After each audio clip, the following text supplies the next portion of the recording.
everyone. Thanks for coming for the special panel looking at football, media, technology, and the future of fan engagement. It's a very exciting panel. Renie, the CRO EVP of the National Football League. Thank you for joining us. Warren Moon, Hall of Fame quarterback. Steve Bornstein, sports genius, Genius Sports, National Football League, and ESPN. And Rajiv, I'm going to mess up the name, sorry. Give it a go, let's see. Maheswaran. Very close, very close. It's not close at all. President of Second Spectrum, who I've known about for years because covering the Clippers, what you've done in that space is incredible. Steve, I'm going to begin with you. Let's start with you. A lot has changed over the past couple of years, but from a sports business perspective, what's been the largest change in terms of your bringing fans back, fan engagement? How do you get people to enjoy the game in a new way? Well, I guess I want to first take exception to your premise. I don't think much has changed. Okay. I think it's more a continuation of the reality that audiences today, especially for all entertainment, but for sports in particular, are getting older and are continuing to fragment. And what we're experiencing now is just a continuation of what's been going on for the last 40 years. With the advent of cable television in the 80s, what it did to network share, what it's currently doing today, is why you're seeing ESPN spend so much energy and effort on TikTok. They're chasing they're chasing younger fans who are not participating, who are not consuming media in the typical traditional linear fashion. So that's the trend I see. That's and to me, it's, as I said, I don't think it's anything new. I think it's a continuation of fragmentation. So streaming has been incredible. There's new ways to enjoy the game. What's been the biggest change there, or like a wow moment for you when you're watching Peyton Manning and Eli Manning? There's new ways to watch the games. Well, I think for me, it's not necessarily a wow moment. I mean, I think what we're trying to do is feed the appetite of the fan and the consumer. And the alternative broadcast between Manning, between Nickelodeon, looking at ESPN between the lines, we're providing an opportunity for consumers to lean in a little bit deeper into areas that they're focused on. Nickelodeon is awesome, right? Like, helps kids understand the game in a unique way. Manning Cast, if you like the X's and O's, you can, it's fun to flip back and forth to be able to see the traditional broadcast and then focus on what's really fun about what Eli and Peyton bring along with, their guests, depending on who it is.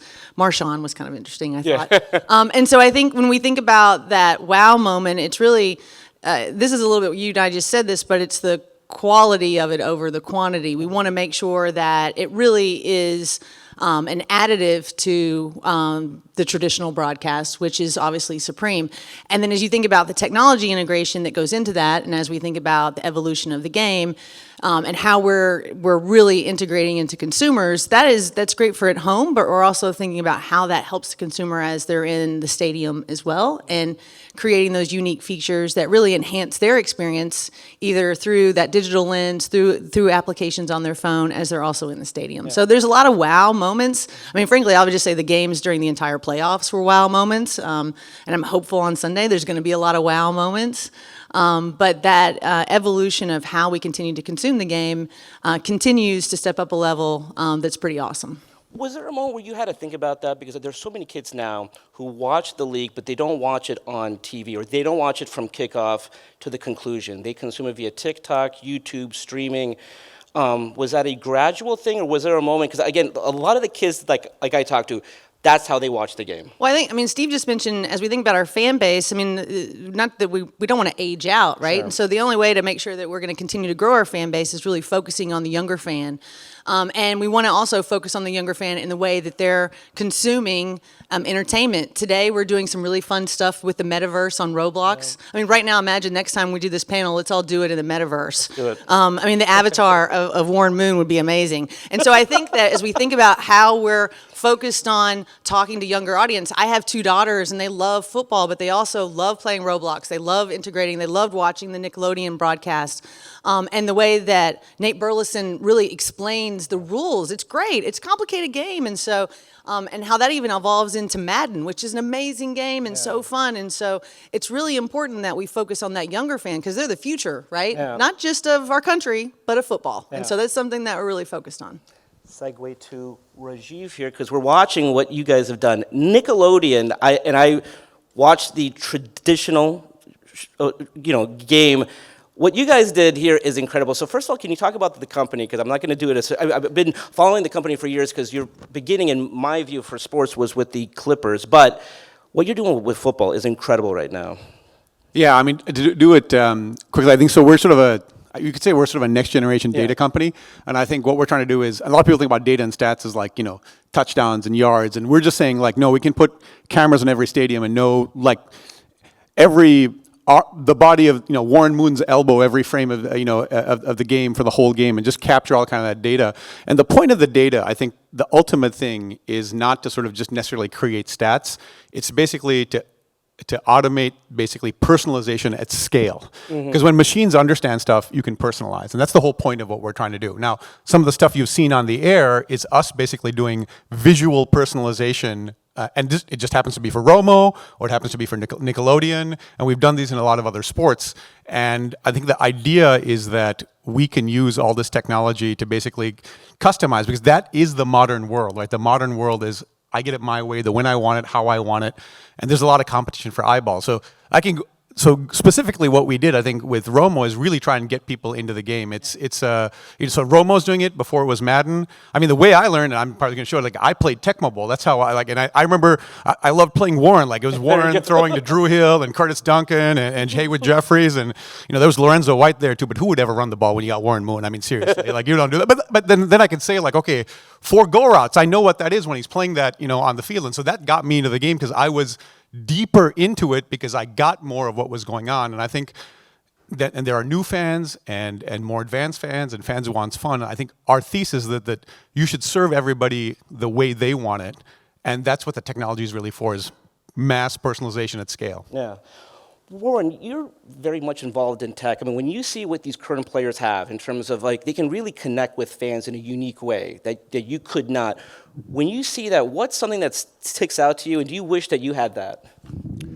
Yeah, there's a part of me that loves social media, then there's a part of me that doesn't love social media. And if I would have had social media available to me when I played, I think that was definitely a way where you can connect with your fans through all the different platforms of social media, whether it's Twitter, whether it's Instagram, or now TikTok is very, very important. And I think young kids today love videos. I have a 15-year-old, so he's always looking at either YouTube or he's looking at TikTok, and hopefully he's watching the right things on TikTok. But a lot of times he's watching just little video highlights. And again, when you guys talked about that's how kids are watching the game today, that's what they want to see, little snippets.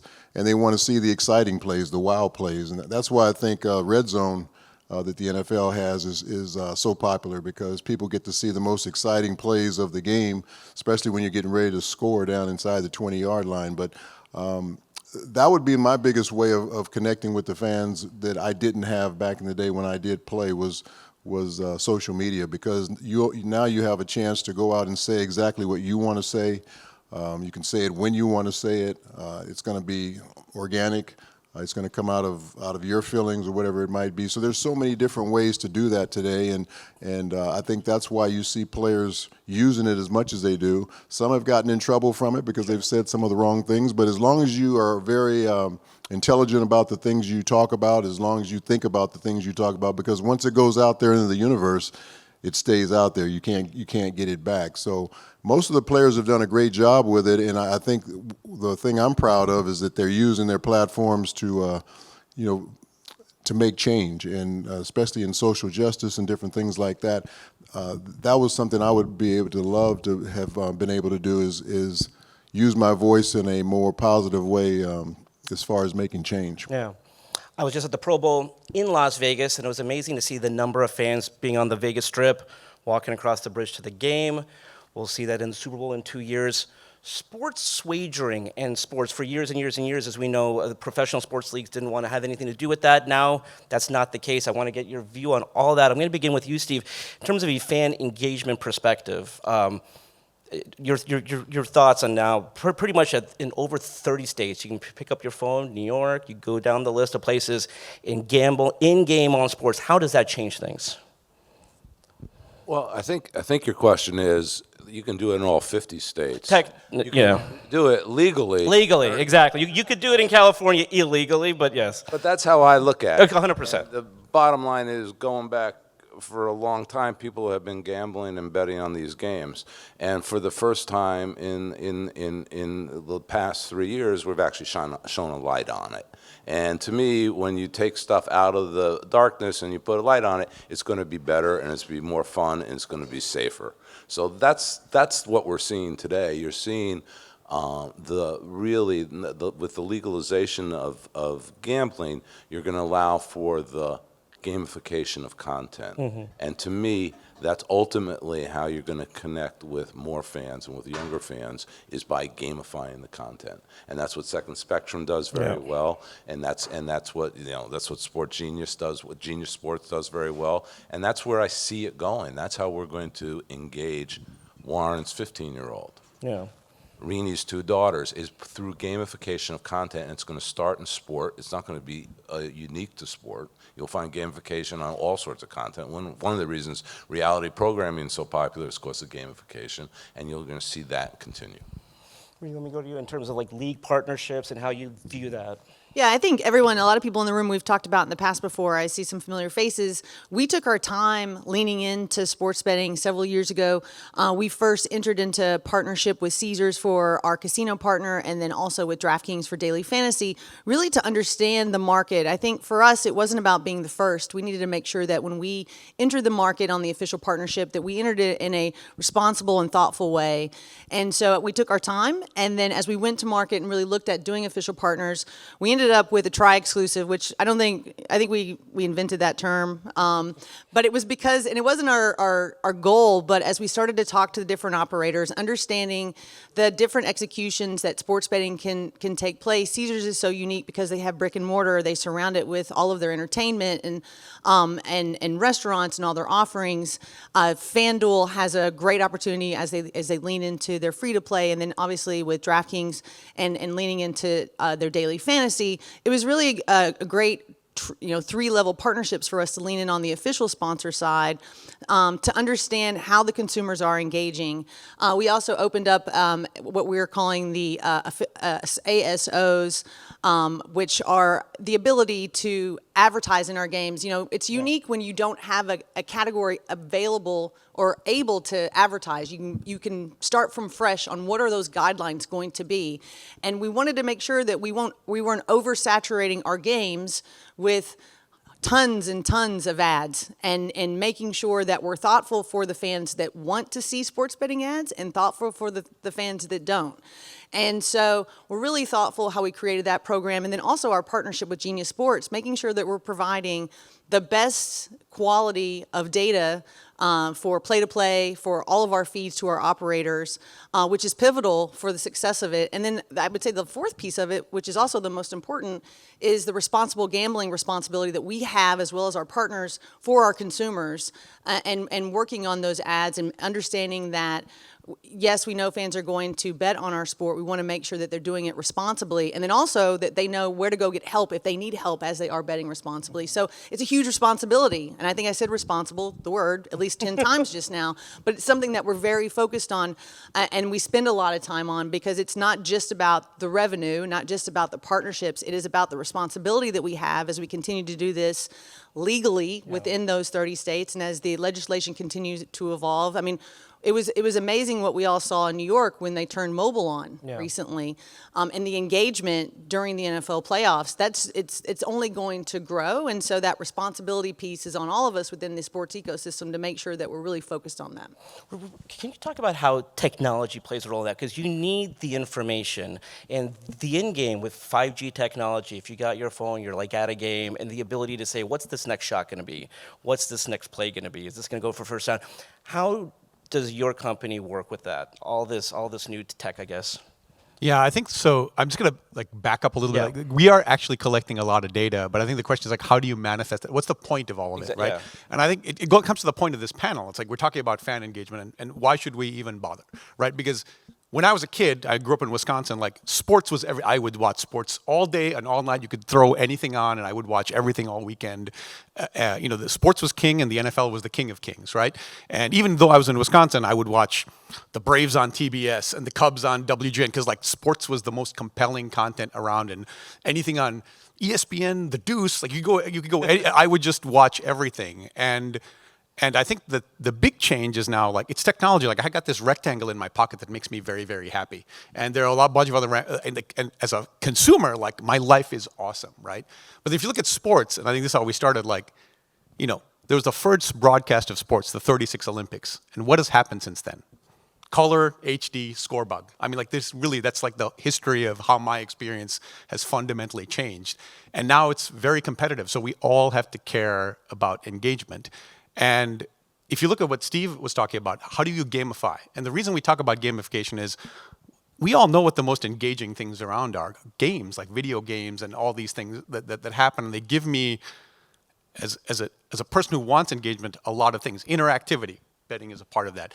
I can modify. There are skins and mods. And so it gives me an experience that makes me much more engaged. So in sports, how do we create that gamification experience? Well, data is the engine on which we can do all of that. So sure, we can do probabilities. We can tell you the catch probability of, Burrow's going to be someplace. He's going to take a shot to Chase, and we can tell you the probability of Chase catching that. Or we can draw the route trees on the field. Or we can put slime trails. Or we can draw the coach. We can do whatever we want. But the idea is that data is really going to be the gamification engine from which we can build things for whether they're watching on TikTok or YouTube, as Warren mentioned, or whatever the platform is. Because the key thing that you have to realize is all those platforms use their own data to personalize what I'm getting. That's why I'm so engaged. Yeah. I think us, as being part of league partners, as part of caring about moving sports forward, it's about how do we create this gamification engine, which will manifest itself in lots of ways, from probabilities to explosions to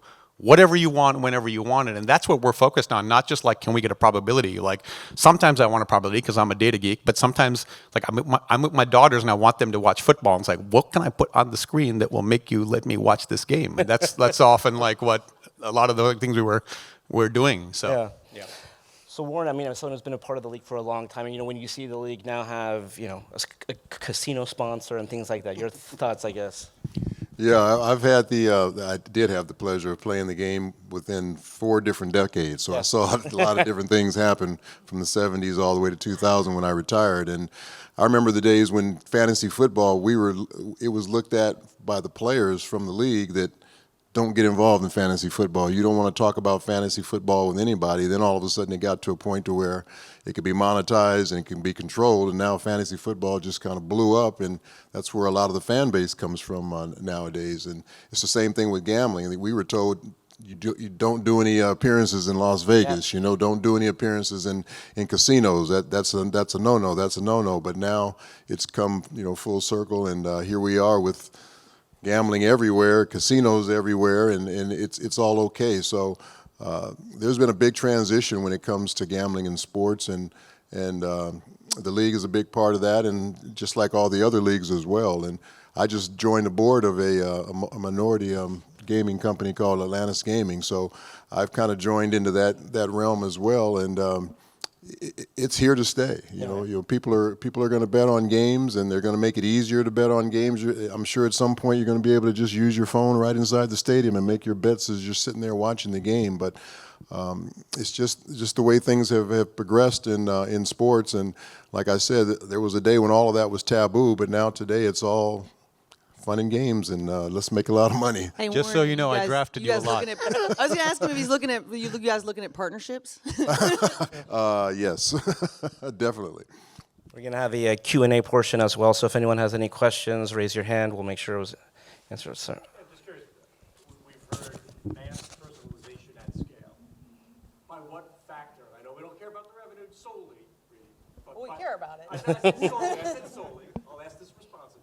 But by what factor does mass personalization at scale allow for mass monetization at scale? I mean, I think it's the more any piece of content or any class of content is personalized to me, the more I am likely to spend more time on some asset that you own. And the more you have that asset, the better it is to monetize me. So for example, if you know me, like there's a moment where it's not just monetizing, you're like, maybe you know that at this moment I really want to make a bet, or I really want to buy a jersey, or I really want to buy a ticket, or it's dinner, I really want some pizza. And like I am giving you my eyes, and you are basically making me happy, and that opens the door for monetizing me in multiple ways, right? And I think the freedom, like using data to like, basically, I know you're serving me, and then basically that gives you, it's like I'm walking into your restaurant, you have the opportunity to upsell me lots and lots of different things in lots and lots of different ways, I think.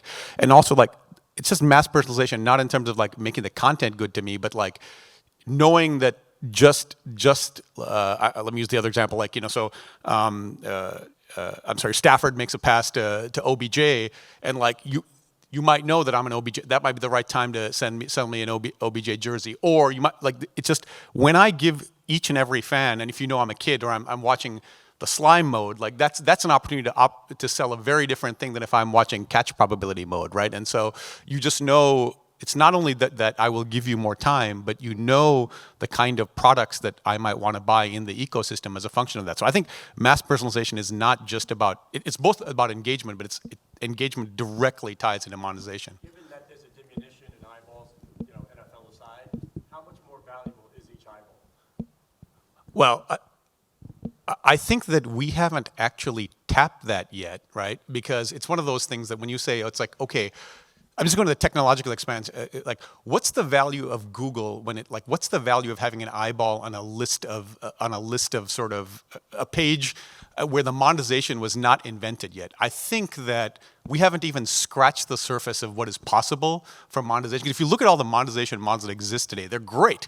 But like, there's so many other things that exist in the world today that have not been tapped. I think that the possibilities we're just scratching the surface. And in general in tech, it's always way bigger than you think it is. Right? Steve could probably. I'd also turn that question upside down. I mean, it's about aggregation of eyeballs. There are more consumption of billions of minutes. I mean, my experience in the esports space taught me that you now don't talk about 100 million continuous viewers of the Super Bowl. You talk about billions and billions of minutes consumed, and that's only going up. The problem you have is it's hard to aggregate it, and the reason the NFL is a sequoia in the land of small trees is because it's still aggregating it. What we're doing here is trying to develop the wheel that allows you to aggregate these eyeballs and increase that engagement.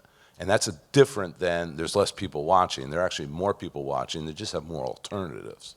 Yeah, I think I've always used the example where like sports has a way of creating money out of nowhere if you give it a complete, a product that doesn't exist before. Whether you talk about fantasy, whether you talk about NFTs, like it's just if you create a compelling product, it comes out of nowhere. And I think there's always more room. TikTok's a great example because people were always saying like, oh, there's not any room in the social media landscape for any more. And like here it comes and boom, right? I think we're just scratching the surface of both eyeballs and monetization. Yes, sir. Two questions. Sure. Okay. Martin, back in the 80s, you used to have a monster. I knew with the monster. I used to have hair too. But you look good. Thank you. From Mexico City, Federico Olvera for Radio 13, for Dame Bola from Radio 13. Share with us, Warren, what do you think was the best game you played? Best performance, and the other question, your opinion on how do you think the National Football League has handled the Brian Flores topic? Thank you. Best game. I played a lot of games. Probably the best game I had was against Kansas City. I threw for, I think, 527. 527 yards. And the reason I thought it was a good game is because of the team we were playing against. Kansas City had a very, very good defense. They had like 6 guys on their defense that were Pro Bowlers, and we were playing outdoors that day in a day that was really sleety and kind of rainy and cold outside, and we're playing in one of the toughest environments to play in Kansas City. So that's why I thought it was a good performance by myself, because of all the variables involved in the game, not just the fact that I threw for a lot of yards, but it was the reason why I threw for all those yards. And then I think on the Brian Flores thing, I think Roger Dale came out right after the lawsuit was formed and said that the league needs to do a better job at making sure there's more possibilities for minorities and African Americans to have more coaching opportunities. So what that's going to entail, we really don't know. I know the league has tried different things, whether it's the Rooney Rule, and they've added on to the Rooney Rule over the years, and that still hasn't worked properly. But I think they're open to ideas as far as going forward. I know having African American ownership is going to be something that will help change the dial a little bit, because whenever you have people in power, those are the people that are going to make the changes. Ownership is going to take a little bit longer, especially for African Americans, but I think if the league is willing to let African Americans into ownership, that will be a big step, and then you can start to make some of those changes in the upper management part and the coaching area. But until that happens, I think it's just got to be some new ideas, new incentives to make sure that these guys are getting the proper opportunities, because just interviewing isn't getting it done right now. We did get 2 African Americans hired in this last process, but 2 out of 9 is not very good. There's still a lot of work to be done. Question in the back. Warren, what do you think about the NFT space and even some of the images that you're involved in? I think it's very unique. It's something that I am involved in, along with some other great players, Dan Marino and Troy Aikman, Jim McMahon, Willie Mays. They just released his, I think, a couple of months ago. The reason why I'm excited about it is because of the guys that I'm involved with, the Kostakos brothers. They're guys that I have a relationship with in the past. They used to, have the posters out back in the 80s and 90s that everybody was.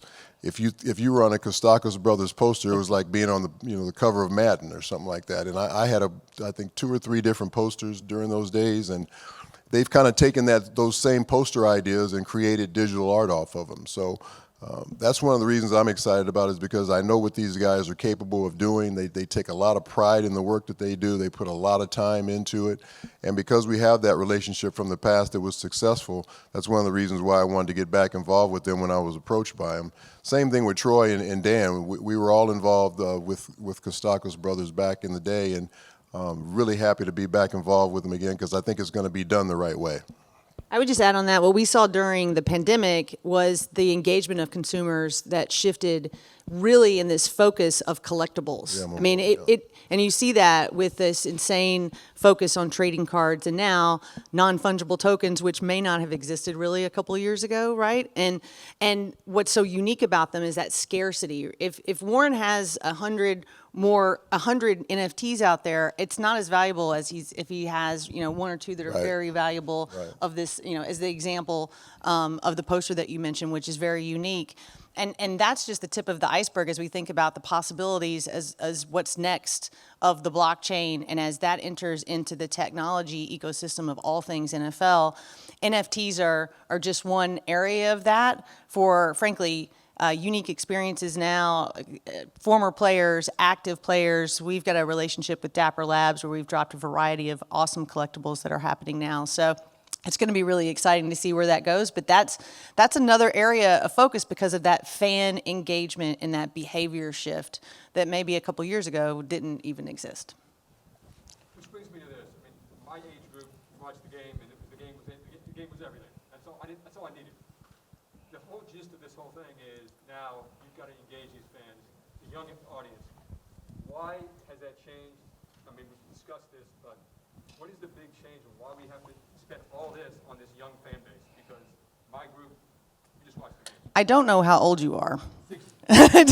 You look great. And I'm not going to give my age. I mean, I think the ultimate piece, I mean, Steve mentioned before, there's so many options, right, of share of where you're going to spend your time. maybe when my dad was younger, he had 4 channels. He could watch television, and he watched NFL on one, and that was the only option. There's a lot of options out there. The good news, you can watch NFL on Sundays, Mondays, Thursdays, during a global pandemic, sometimes on Tuesdays. But it's making sure that you're still watching there, and those that have the ability to drift off and potentially look at other things have the ability to go do that in unique areas. Also feeding that consumer who is at the stadium, giving him that access where he's watching the game in the stadium, but he or she, but they also have the ability to engage in ways around football through their mobile application, which is a really important product, as we heard or before, to that engagement. And that's the future. I mean, technology isn't, we don't involve technology into our game just for the sake of involving technology. It's got to be superior technology. It's got to make the game better. It's got to make your experience better. So if we're integrating 5G technology with Verizon in every stadium, it's got to make your technology and your phone and your connectivity better. It's got to make the connectivity on the sidelines for the Microsoft Surface tablets better to help enhance the game, to make the players better. And so if it's not doing that, there's no point of integrating that technology. But it's for the continuation and growth of the game. I mean, we've been around for 100 years. We're going to be around 100 more. We have 187 million fans. We're not done. And we're not going to be complacent and say, okay, we've got the most, so we're good.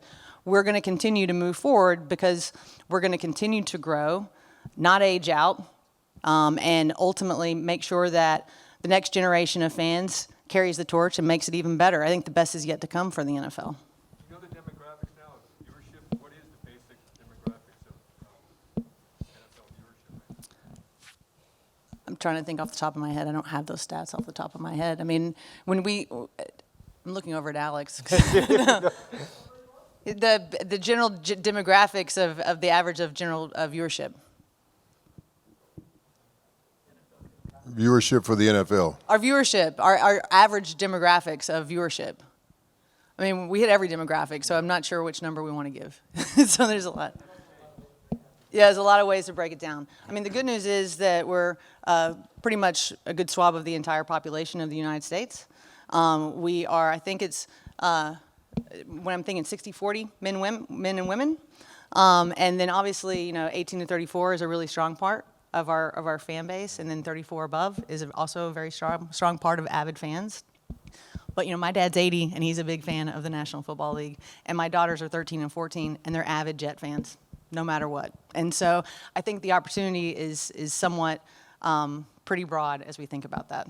Sorry I didn't give you a direct answer, but it's hard when you have 187 million fans to really pinpoint the specific age of that. And the ones you want to really try and grab are the ones like from 7 to 18, because they're the ones that have the short attention spans right now, and they look at things very quickly, and if it's not exciting to them or engaging to them, they're going to move on to something else because there's so many other platforms for them to watch on that small phone, that smartphone right there in your hand. So I think that's one of the reasons why they want to do it, whatever they can to try and engage as many of the young people as they can, because they're going to be the future football fan. They're going to be the future season ticket holders and viewers. That's what I'm getting at. Is that fan base, that young?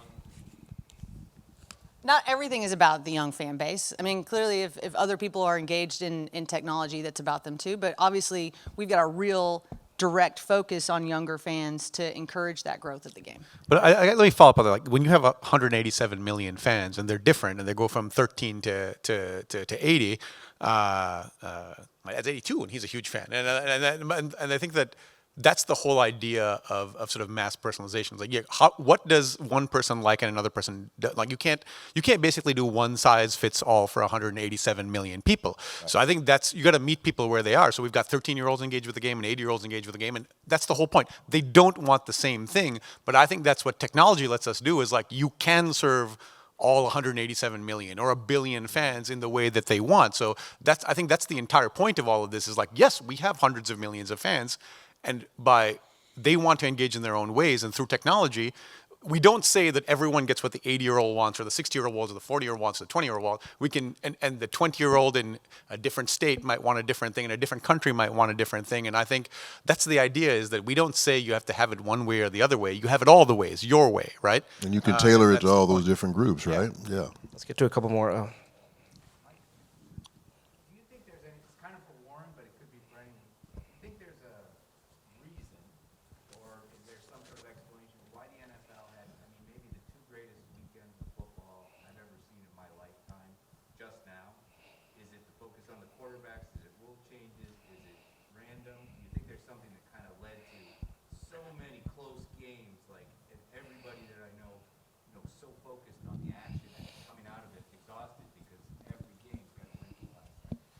I think there's a little bit of all of that, but if you look at the season in general, there was a lot of parity in the season. Nobody really ran away with any division in football. Nobody ran away with any conference in football. I think everything was pretty even all the way up to the last week of the season. I don't know how many games there were that had playoff implications going into the last week of the year. So it kind of lined up that way throughout the year, and then it just carried into the playoffs that you had all these teams that were so even.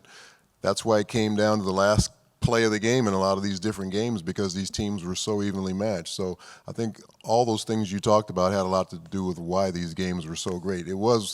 I've been around this game a long time. That was one of the greatest weekends of football I've ever seen. For the entire panel, but especially in the context of an event like this, the Super Bowl, what's the future look like for sports gambling? Let's have the real genius answer that question. The only genius up there. That's right. That was supposed to be.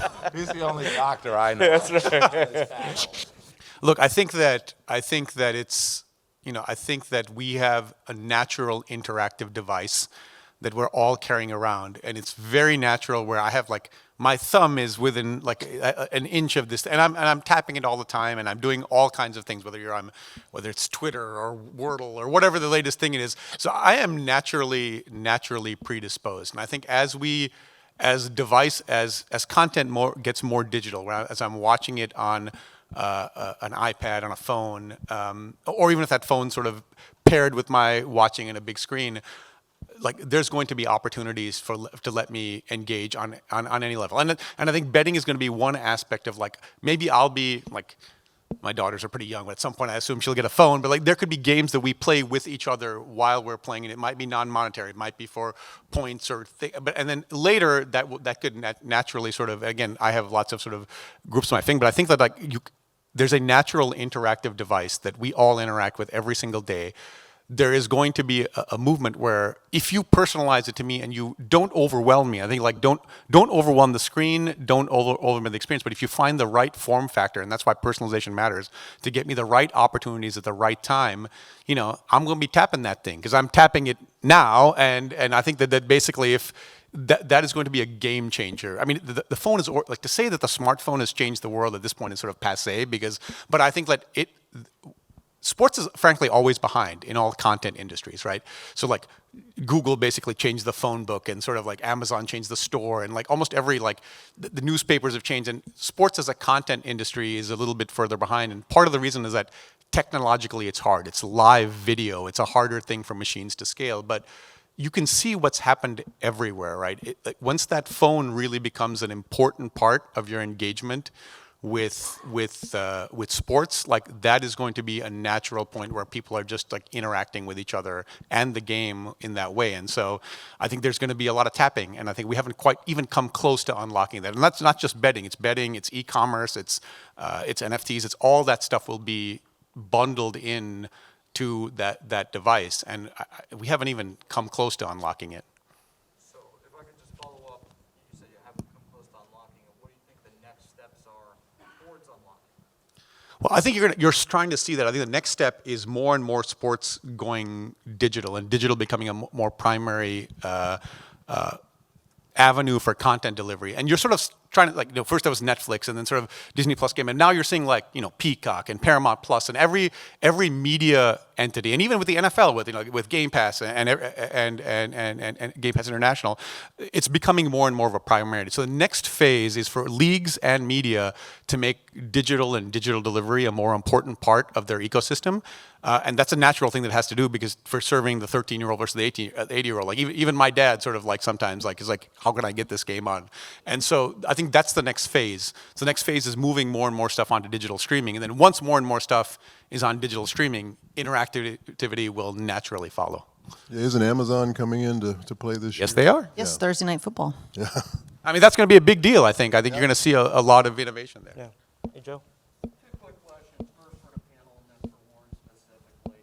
With next-gen stats, I think it's 5, 6 years old now since it started. You guys have been very judicious in rolling it out.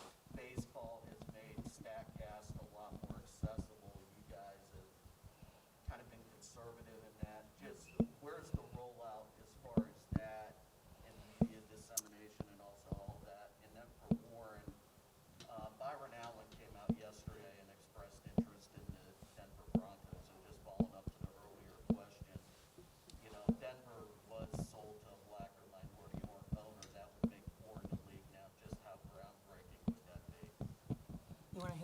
first? You want me to go? I'll go Next Gen Stats first.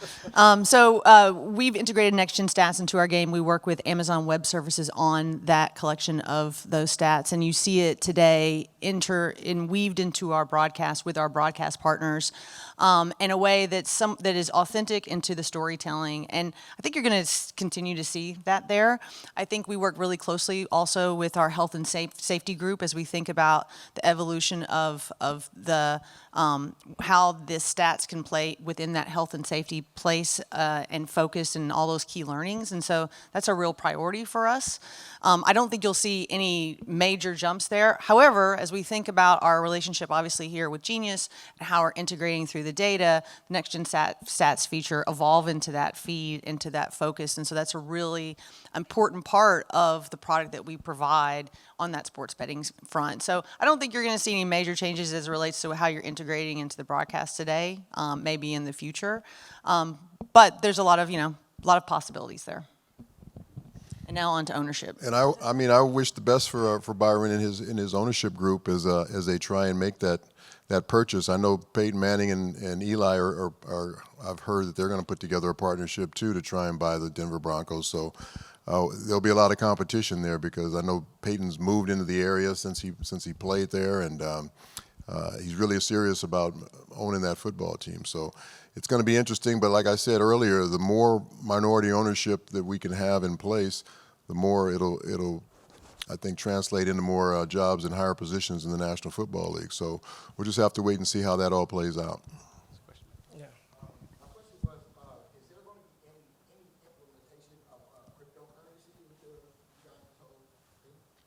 Well, right now, as it relates to cryptocurrency, so the currency itself is something that we at the NFL, we're not integrating in, and so it's prohibited as it relates to advertising. We also don't integrate the exchange of crypto as it relates to any deals that we have or anything like that.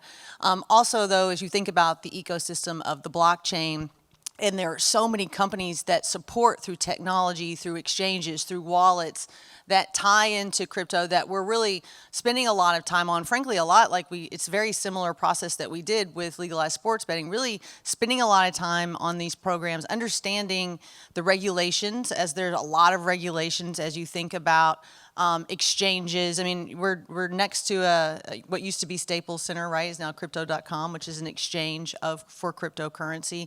And so there's been a big rollout on the branding of things. And I think there's a confusion at times that all things are crypto, and really it's tied to that blockchain. And so we're really spending a lot of time understanding what are the regulations, what is the integration as it relates to the tie to crypto? I mean, a lot of blockchains are powered by some form of currency, but they also ebb and flow. There is probably some synergy there on sports betting in the future as this continues to regulate. Today, it's obviously not there, but it's something that we think about a lot. Time for two more. Wrapping up. Lance, is good. I don't know who this is for exactly, but obviously the broadcast, it's a work in progress as to how they add in the gaming information into the NFL broadcast. What do you see happening next season? And can you ultimately foresee a day where we almost have like a Manning cast where they get into gaming information about the game, like a side channel? I mean, I think right now what you're going to see next year is what you saw this year. And there's no rush to adjust. There's no rush to change the amount of commercials you're going to see. There's no rush to see significant amount of halftime features, things like that. We want to make sure, again, it's a balance because not every consumer that is watching our game is interested in sports betting. And it's important that we recognize that, and we also are respectful of that. And so I think it's a balance, and that's why we work really closely with our network partners and all of our partners, including Genius, to understand what we're hearing from consumers in that engagement. But there will be, as we think about the future of those alternative broadcasts, as we think about those features, prior to pregame moments, there are going to be those as we continue to evolve to feed that appetite of sports betting. But as it relates to the game itself today, you're not going to see a whole lot of changes within the game proper. Yeah, I just want to add that's an excellent idea. So yes. As partners would like to do that. So there you go. Just like they talked about earlier, tailoring tailoring the game to the different age groups, you're going to have different broadcasts that'll be tailored to the different age groups that way as well. You have a Nickelodeon broadcast, or you have a Manning broadcast, or you have a regular, conventional broadcast, and you might even see something even different added to that. So I think you're going to see more of that, just so you can engage people that might have a certain liking to that type of broadcast.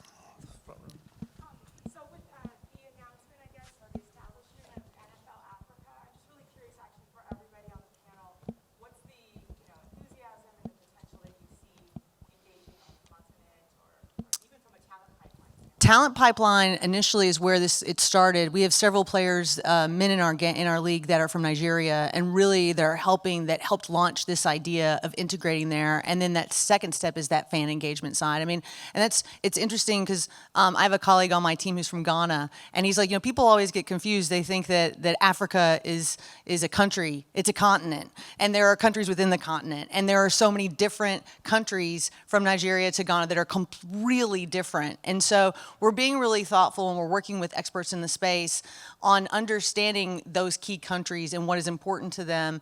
Clearly, as we think about talent, and we've seen a lot of luck in other countries. We have an academy that's in London. We have several players played during the playoffs and coming into Super Bowl that have either backgrounds that are European and or in other countries. And so you're going to see that more as we continue to think about that talent and opportunities. But then it's also not just building talent, but how do we continue to take what is an amazing game and introduce that to countries into a larger continent and really continue to grow. And so it's going to be a long process, but one that we're really excited about and focused on. And this is open to everyone, but as we continue to move forward technologically as a society, how do you balance trying to attract and engage the younger side of the fan base with not trying to stray too far away from a product that's already engaged so many fans, maybe in particular with an event like the Pro Bowl? I mean, I think it'll go again. The fundamental idea is that I think we have to break the idea of like broadcast, right? Because I think the idea, like the whole idea of broadcast, is the same thing for everybody. So when you say like, what's the next gen broadcast? Like the next gen broadcast is not a broadcast, right? It is the idea that everybody gets what they want. So, and you're already seeing this, like with ESPN when they do like mega casts for they're already saying the cost to do a mega cast is very, very high. And I think that's what technology does. It allows you to sort of like a mega cast every game everywhere. And so you basically don't force anyone to make a choice they don't want. Like, I'm not gonna make my dad watch Slime Trails, and like maybe my daughter will. And I think that is the ultimate point, is like, if you constrain yourself to thinking of the future as a broadcast, you miss the boat. And I think as we go to digital, that doesn't become a limitation, right? You can have 20, 100 different ways. And I think ultimately, when you have these devices, it's really like, it's not even a megacast, it's all 200 million people getting a completely different thing. And I think about this for the NFL a lot, because I mean, I'm a huge NFL fan. Red Zone was great. I actually don't want Red Zone. I want my own Red Zones. Like, I'm on 5, I have like 2, 3 fantasy leagues. I want it integrated with my fantasy players and my fantasy games, and line up like, oh, I'm playing Tyreek this week, and I got Devontae, and I want that lit up for me. And that might not be the same thing that Steve wants, or Warren wants, or Renie wants. And so really, it's like the end of the game is like all like a billion people watching it, a billion different things. And if you want traditional, you will get traditional. And if you want jacked up, you will get jacked up. And I think that is a reframe we have to have, is that it's not going to be a thing. You will get exactly what you want. If you don't want that thing, you won't get it, right? Yeah, I would add to that too. If you think about the draft used to be an event that was in a boardroom, like a meeting. Yep. And now it's a drama, must-see event where the commissioner hands a hat to a man and gives him a man hug. And it's where, imagine that's how you got your first job, right? Like, it's amazing. But what's so amazing about that is the engagement, and that engagement and that happens there is because of that fandom of that athlete who came from, whichever university, then following through. I mean, imagine, again, you go for your first job interview, and then everyone is there cheering you on as you get your first job, to go in to such an amazing opportunity. And that, when we started to think about what fans were interested, what they wanted more, that's how the draft became what it is today. When you think of the Super Bowl, I mean, like, what, today's Wednesday? I mean, this isn't the Super Bowl of balloon festivals, right? Like, it's the Super Bowl. And we think about what it used to be. The last time LA was, it was 30 years ago. So here we are. I don't know if 30 years ago there was an event where a press event was happening on the Wednesday of Super Bowl. I'm pretty sure it was just the game on Sunday. By the time we actually get to Sunday, what the Super Bowl will have been this entire week is going to be amazing. But think about what that's going to continue to do the next 5, 10 years of what fans are telling us they want to hear about. Like today, you can actually go on and you can go to the metaverse of NFL experience from your home and not be here in Los Angeles and be at the Super Bowl. And so maybe we'll do this panel next year on the metaverse. But I think I started with that, I'll close with that. But I think that there's so much opportunity, but that opportunity is evolving because we're doing what the fans are telling us they want. They want more, and they want it in a certain way. And some things we're going to test and learn. We may dip into an area and no one's really interested in that. We may oversaturate something and when we realize, okay, we don't need 20 alt broadcasts. We really just need one. And so I think we're going to be really thoughtful how we do that to provide the best product for the best fans on the planet. Before we close out, I want to get one final thought or prediction. This is such a unique time and place where there's such a connection with the fan because of social media, because of TikTok, because of whatnot. They watch their favorite players streaming. They play Call of Duty with them, so they feel a connection with them. Or we've never had a time like this. You look the next year, 2, 5. Warren, your thoughts or prediction? Well, I think because of technology, things are just going to continue to grow. And again, you're going to see the game more tailored towards the different fan bases that the league has, whether it's from 7 to 18, whether it's from 18 to 35, and so on and so on. Because there's going to be a certain amount of people like myself who like watching the game the old-fashioned way with an announcer and an analyst and stats and all of that. So it's going to be different for everybody, but I think it's going to be more tailored towards what the actual fan wants, because that's the only way you're going to be able to engage them is to give them something that they want. Final thought? I would just say that I think the best is yet to come. I think this week's going to be awesome. I think the game on Sunday is going to be great. The Super Bowl halftime show is going to be, amazing with these amazing artists that we have within the show. And I think as the last piece of confetti falls on Sunday, there are going to be 31 teams believe they can win the Super Bowl next year, and we start all over. So I think it's going to be great. Final thoughts, Steve? Yeah, I think being the only guy that was here the last time Super Bowls in Los Angeles, you make a mistake if you think this is a zero-sum game. It's all about additive, and that's what the NFL has been, a master of. It's enhancing the audience, it's growing the pie, and so that's ultimately what Genius is going to do and provide is going to be a way to grow that pie. That's what the NFL is really doing in all these areas, whether it's NFTs or anything else. They're trying to grow the pie, and they'll be successful at it. And so that, to me, is where any takeaway from this is it's not a zero-sum game. It's additive. He took my answer. No, I'm kidding. I think that was the point that it's made. Like, there's a lot of stuff that is untapped, that is additive, and I think that's important. But I think if you look at, you just have to look elsewhere and see what's going to happen to sports. So if you look at the world, what is happening? It is becoming a more connected and a more personalized and then consequently a more engaged world everywhere. I think you're seeing this everywhere across the whole planet. And what does that mean for sports? It's going to be a more connected world, it's going to be a more personalized world, and it's going to be a more engaged world. It will have to be. Awesome. Thank you so much to our panel. Thanks so much for you guys for showing up. We appreciate it. Thank you, guys. Thank you. 8:30 in the morning. That's right. Thank you Strong. so much. Strong.